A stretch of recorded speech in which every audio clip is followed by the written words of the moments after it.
Hello students, আমরা circular মোশনের problem করছি।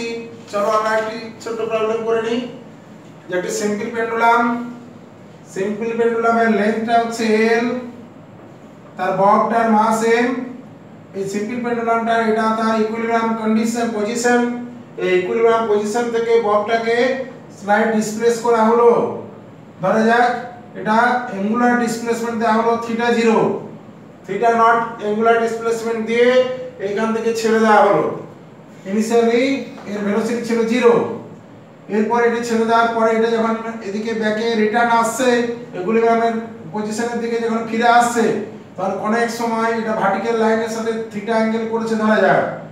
আমার কোশ্চেন, এইটা যখন থিটা অ্যাঙ্গেল করবে সেই সময় এই স্ট্রিং এর টেনশন কত পড়বে এটা ক্যালকুলেট করতে হবে।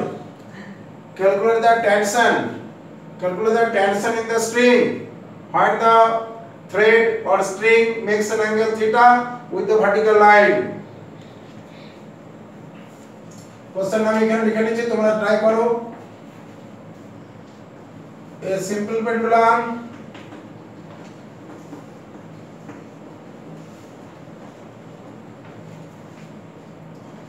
of length L is displaced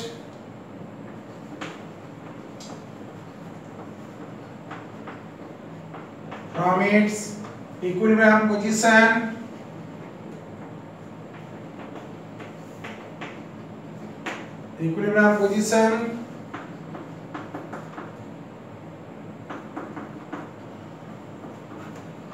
to a angular amplitude to an angular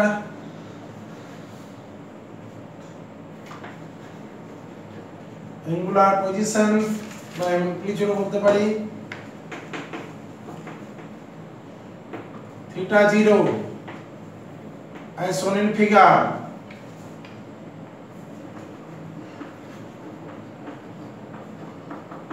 Shown in the figure, and then release from rest.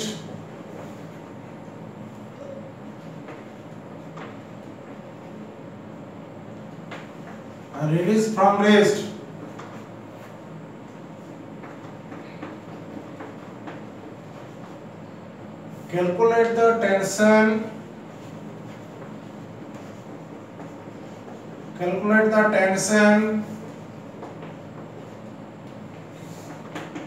in the thread or string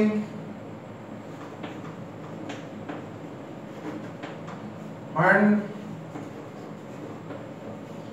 it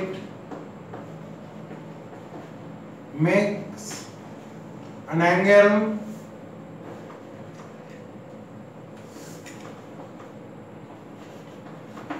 theta with the vertical line.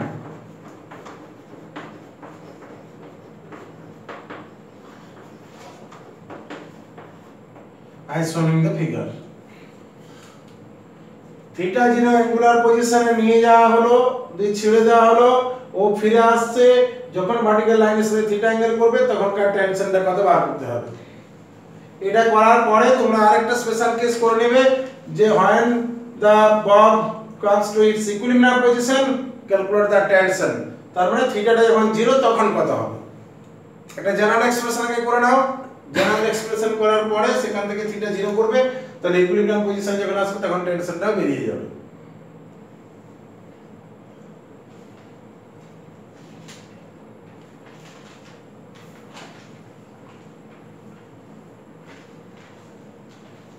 পারবে তোমরা? চেষ্টা করো।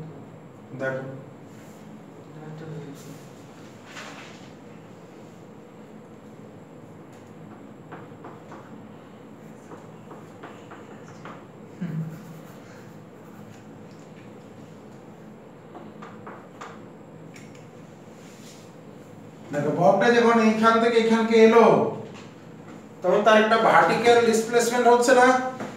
Vertical displacement যেটা হচ্ছে সেইটা work ডানটা কে করলো না gravity. এইটা হচ্ছে h, যদি হয় তাহলে এটা h, ভার্টিক্যাল ডিসপ্লেসমেন্টটা h, টা বের করে নিতে হবে। প্রথমত দেখো এই টোটালটা হচ্ছে l, এইখান থেকে যদি আমরা পজিশনটা করি এখান থেকে এই লেন্থটা এটা যদি h1 বলি, আবার এইখান থেকে এই লেন্থটা যদি h2 বলা হয়, এটা থিটা 0 অ্যাঙ্গেলে আছে তাহলে ধরে নিলাম h0, আচ্ছা h1 ই থাক, h1। আর এইখান অবধি যখন আসছে তখন এটাকে আমরা ধরে নিচ্ছি h2, তাহলে h2 মাইনাস h1 টাই হচ্ছে ভার্টিক্যাল ডিসপ্লেসমেন্ট। চলো সলিউশনটা করি। Vertical displacement of the bob h is equal to h2 minus h1. h2 is equal to l cos theta minus l cos theta 0.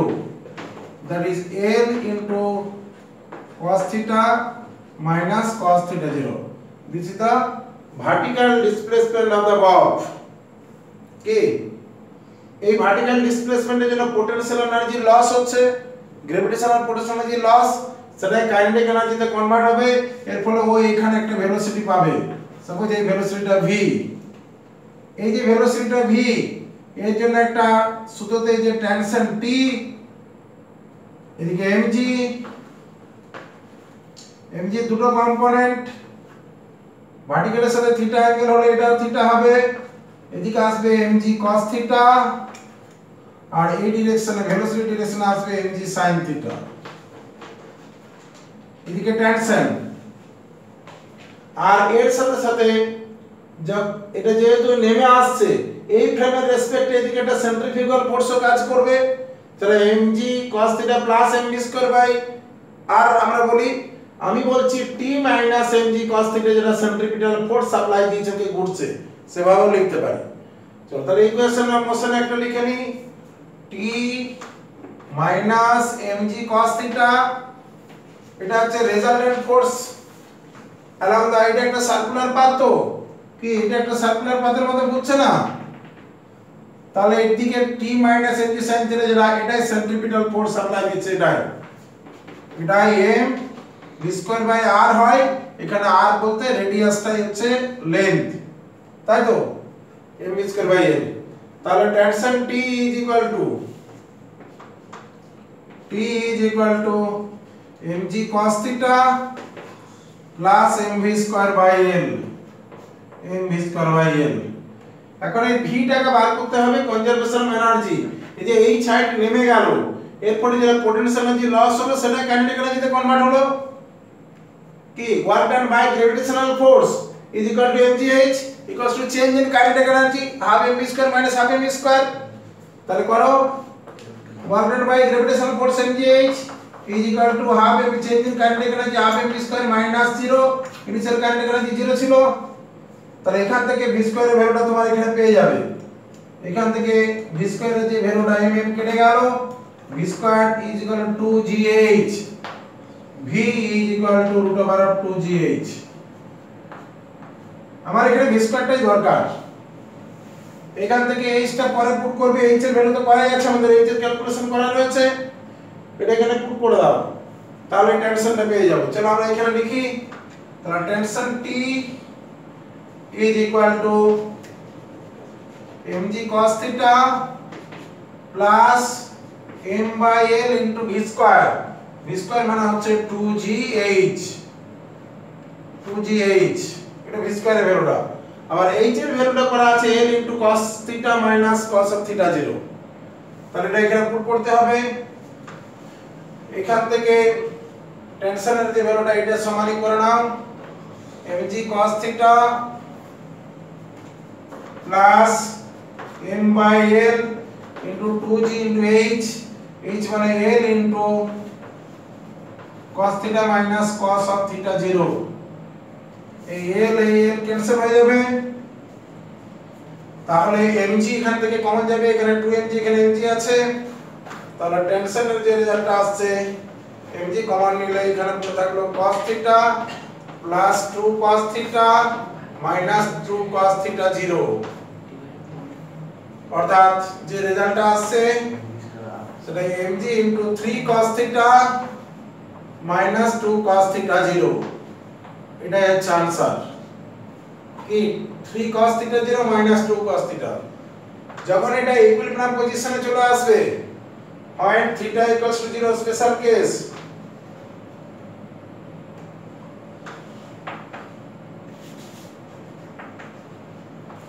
when theta is equal to 0 degree, then tension is equal to mg into cos 0 1 হয় 3 minus 2 cos theta 0। theta 0 initial অ্যাঙ্গেলটা 90 degree হতে পারে কি একবারে horizontal position থেকে যদি ছেড়ে দেওয়া হয়, when theta 0 is equal to 90 degree and theta equals to 0 degree, then tension T equals to 3 mg আসবে। দেখে নাও কি তাই তো অ্যাকচুয়াল mg ফোর্সটা হচ্ছে তার ওয়েটের জন্য, আর 2 mg যে ফোর্সটা আছে এটা হচ্ছে ইম্পালসিভ ফোর্স। এটা অলওয়েজ পাওয়া যায় একটা চেনকে তুমি টেবিলের উপরে যদি ছেড়ে দাও তাহলে যতটা লেন্থের চেন টেবিলের উপরে জমা হবে তার যে ওয়েট, সেই ওয়েটের 3 টাইমস ফোর্স টেবিলের উপর অ্যাড কর, কারণ ওয়েট প্লাস ইম্পালসিভ ফোর্সটা আছে ডবল 3 mg আছে। এখানেও ঠিক আছে, ওটা মানে ছেড়ে দেওয়ার পরে এই জায়গায় এসে যে ফোর্সটা দেবে সেটা mg plus 2 mg impulsive force আসবে, যার জন্য 3 mg আসবে। যাক, এটা হয়ে গেল আমাদের টেনশনটা। টেনশন আমরা বের করে নিলাম যখন তার রেগুলার পজিশন থিটা, সেই সময় কত টেনশন হবে সেটা আমরা করে নিয়েছি। ঠিক আছে, বেস্ট অফ লাক।